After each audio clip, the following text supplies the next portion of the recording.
मैं तो यही कहना चाहूँगा कि भाई कोई भी कार्य करो एक सोच समझ के कदम बढ़ाइए। और जब कदम बढ़े तो पीछे नहीं हटना चाहिए। अपने समाज को बताओ, अपने यार दोस्त को बताओ, अपने आसपास के लोगों को बताओ। यानी कि अगर जो आदमी जिस लेवल पे भी है उस लेवल से आप कार्य करो, और जो अच्छा कार्य करेगा वो ही चाहूँगा कि देखिए जैसा आजकल माहौल चल रहा है, इस समय को देखते हुए बहुजन समाज पार्टी हमारी बहुत अच्छी है, और मुसलमान दलित सबको ही सम्मान मिला है। और इस सम्मान से मैं बहुत का भी सीधा सीधा एक कहना था कि सर्वजन सुखाय सर्वजन हिताय। तो इसके लिए बहुत बहुत मैं बहन जी को भी धन्यवाद करूँगा, और मैं चाहूँगा कि मुस्लिम समाज ज़्यादा से ज़्यादा जुड़े, और जो भी ऐसी समाज है वो भी जम के जुड़े।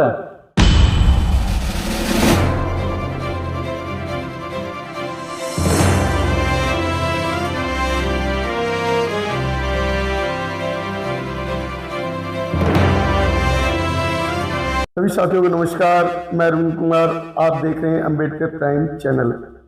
और हमारे साथ शरीफ भाई बैठे हुए हैं। इन्होंने पूरे प्रदेश का एक बाहर भी लिया था एक पार्टी के अंदर। हम इनसे चर्चा करते हैं। नमस्कार। नमस्कार सर, अपना परिचय जो देखने वाले दर्शक हैं उन्हें दीजिए। मेरा नाम शरीफ अलवी है,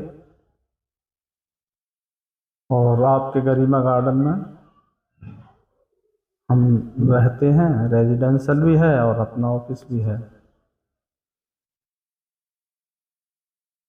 तो जब मैं ये लगभग 2006 के आसपास 6 की बात है, मन में एक रुझान आया कि कुछ जनता के अंदर घुसें और देखें कि जनता की क्या पोजीशन है, क्या स्थिति ऐसी है कि हमारे माध्यम से या हम जनता के माध्यम से अपनी कमियों को दूर कर सकें, ताकि एक अच्छे संदेश के लिए एक अच्छा मैसेज जनता के अंदर जाए और जनता से कुछ चीज़ सीखने को मिले। तो मैंने एक बहुजन विकास पार्टी जॉइन की थी, तो उसमें मुझे पदभार प्रदेश अध्यक्ष का मिला था। छोटी पार्टी थी, नई पार्टी थी, पंजाब से निकली हुई पार्टी थी। तो इसके सहारे हमने सोचा कि अब हम एक प्लेटफॉर्म हमें मिला है, तो इस प्लेटफॉर्म के माध्यम से अपनी बात रखेंगे और लोगों को एक जागरूक करेंगे और एक अच्छी और कदम अपना बढ़ाएंगे। तो जब हमने इस कार्य को अंजाम दिया तो हम लोगों के अंदर घुसे। हमने सबसे पहले हम बैकवर्ड के अंदर, एससी समाज के अंदर, दलित समाज के अंदर हमने एक घुस के देखा। तो हमने देखा कि हमारे दलित भाई, एससी भाई, यानी एक इस कैटेगरी पे लोग आए हुए हैं कि आज तक, जिस दिन से देश आजाद हुआ है, वो आज तक गंद की टोकरी ढो रहे हैं। उस गंद से कुछ लोग, कुछ तत्व ऐसे हैं कि उस गंद से हमें निकलने में आज़ादी नहीं देते। वादे तो बहुत बहुत बड़े करते हैं कि हम दलित को ऐसे करेंगे, हमें एससी समाज को ऐसे करेंगे, हम आदिवासी को ऐसे करेंगे, यानी बहुत तरीके की लोग अपने अपने विचार रखते हैं, लेकिन करने के लिए कोई तैयार नहीं होता। लेकिन हमने यही एक सोच को, जो हमारे एससी समाज के हैं, दलित समाज के जो लोग हैं, हमने तो यही इसलिए ही कदम बढ़ाया ताकि हम एकजुट होकर अगर आगे बढ़ते हैं तो हमारे कुछ भविष्य उज्जवल होगा। हमारे बच्चों को स्कूलों में एडमिशन भी नहीं मिलते हैं। हमारे बच्चों को अगर जाते हैं तो एक अछूत तरीके से देखते हैं, यानी घटिया काम हम करें, बढ़िया पे मजे और लोग मारते हैं। तो क्या हम इंसान नहीं हैं? हमारी इंसानियत इतनी बेकार हो गई है कि हम कोई अच्छा कार्य नहीं कर पाते। आज हमारे लोगों को कुछ समाजों ने एक दारू का शिकार बना रखा है, उनसे दारू की बातें करते हैं, उन्हें दारू पिलाते हैं, ऐसे ऐसे घटिया काम कराते हैं ताकि उस कार्य को लेते हुए, एक देखते हुए कि हमारा भविष्य उस कार्य से बर्बाद हो रहा है। हम चाहते हैं कि हमारा एक भविष्य उज्जवल बने, हमारे बच्चे शिक्षित बने, हमारे बच्चे भी अफसर बने, IAS PCS बने। तो इस तरीके से कोई भी काम है तो उस तरीके से हमने लेके चला, और चलने के बावजूद तो हमें लोग मिलते गए, एक कारवा छोटा छोटा जुड़ता चला गया। तो हमने अरविंद जी इसमें जो है हमने 7 जिले लिए थे, पहुंचे तो हम पूरे उत्तर प्रदेश में घूमे हैं, लेकिन अभी हम कहीं कमजोर पड़ते हैं ताकि जो हम पूरा कार्य नहीं संभाल पा रहे, क्योंकि हमारे साथ कोई शक्ति या जनता का हमें ऐसा सपोर्ट, जितना सपोर्ट मिलता है हम उतना ही आगे बढ़ जाते हैं। तो हम यही चाहेंगे कि हमारा जितना भी दलित समाज है और पिछड़ा समाज है, BC OBC जो भी हैं, एक आगे की ओर बढ़ें, एक जनता में इस चीज का अच्छा संदेश जाए।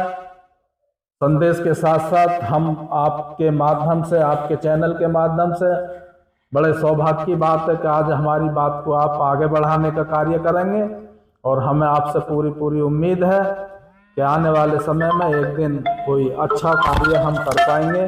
अगर आप जैसे लोग हमारे साथ बने रहे तो हम एक दिन बहुत अच्छे लेवल पर पहुंच जाएंगे। और वैसे काम तो बहुत चल ही रहा है हमारे समाज का, दलित समाज का, जाटव समाज का, वाल्मीकि समाज का बहुत अच्छा कार्य चल रहा है। हम अपने बच्चों को पढ़ा भी रहे हैं, एडवोकेट भी हैं, यहाँ तक कि अफसर भी हैं। लेकिन ये है कि लोग हमें आज भी उसी नज़र से देखते हैं कि ये फलाना है, ये है, ये वो है।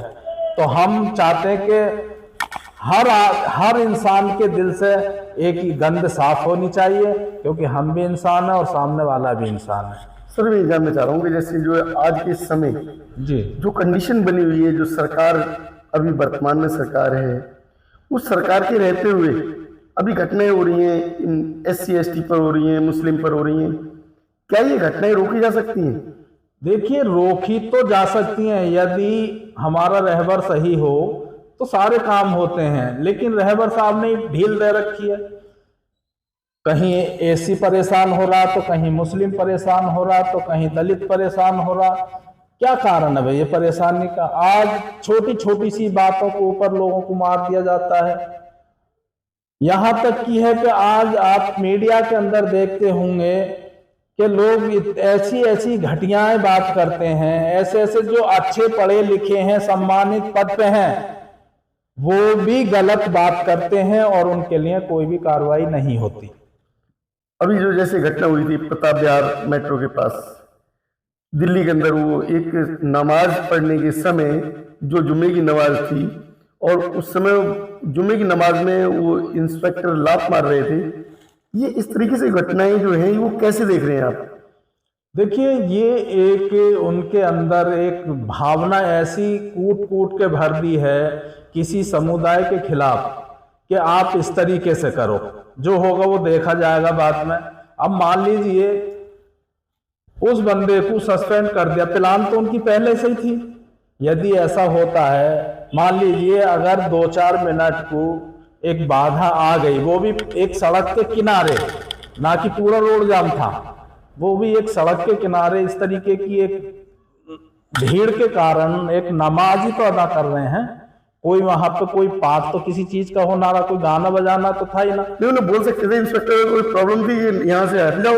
इंस्पेक्टर बोल सकता था, चौकी इंचार्ज भी था, बताते हैं चौकी इंचार्ज था, तो इसलिए वो स्वयं बता सकता था कि भाई यहाँ इतने हिस्से में नमाज अदा ना की जाए, जबकि वो पहले से अवेलेबल थे, कोई एट टू टाइम तो आए नहीं, और उन्हें पता था आज जुमा है, आज नमाज होगी, तो बता देना चाहिए था। लेकिन नहीं, अपने अंदर की जो घृणा है उसको जाहिर करना एक इंसानियत को शर्मसार कर देने वाली बात है। कहीं ऐसा तो नहीं था ये प्री प्लान की तरह ही काम चल रहा था, जो कि अभी इलेक्शन है और इलेक्शन से पहले ये हिंदू मुस्लिम दंगे इसमें कन्वर्ट हो सकते थे अगर ये शांति का माहौल नहीं बन पाता था। भाई आप देख लीजिए, ऊपर से इलेक्शन भी है और फिर इस तरीके की एक घटिया काम करने की किसने इजाजत दी? वो एक पुलिस इंस्पेक्टर था, सब इंस्पेक्टर था, क्या उसके अंदर इतनी शक्ति नहीं है या उसके अंदर सोच नहीं थी या कोई इंसानियत नहीं थी? वो वर्दी पहने हुए है तो क्या उसे ये नहीं पता था कि मैं कर क्या रहा हूं? तो इसलिए इसके पीछे कुछ ना कुछ राज है, किसी न किसी ताकत ने इसे बढ़ावा दिया जब उस बंदे ने ऐसा किया। नहीं, कौन 2000 आदमी के बीच में कौन लात मार देगा? अच्छा, एक बात और समझ नहीं आती, जब भी कहीं इलेक्शन हो रहा है, अभी हम देख रहे हैं करीब 20 साल से, जब भी कोई इलेक्शन होता है तो उस इलेक्शन से पहले कोई ना कोई इस तरीके से वारदात होती है और वो दंगे भड़कते हैं। क्या ये उसी तरीके से एक साजिश थी?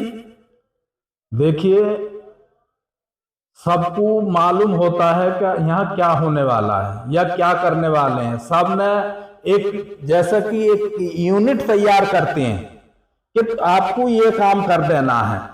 सत्ता में रहने के बाद में ये काम क्यों हो रहे हैं?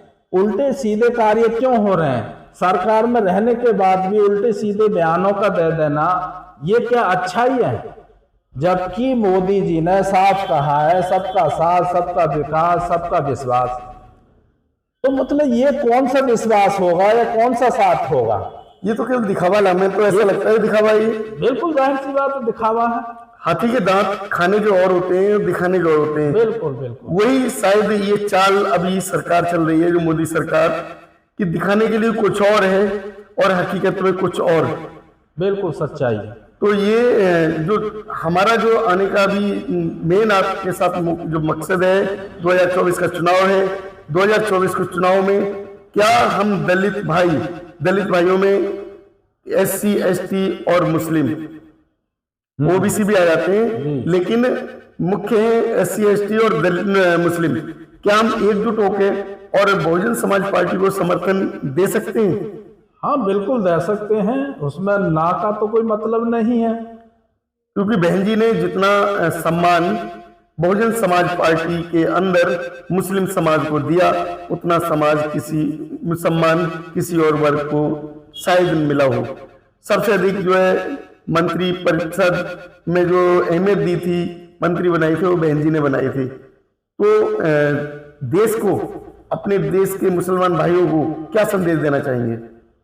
मैं तो यही कहना चाहूंगा कि भाई कोई भी कार्य करो एक सोच समझ के कदम बढ़ाइए, और जब कदम बढ़े तो पीछे नहीं हटना चाहिए।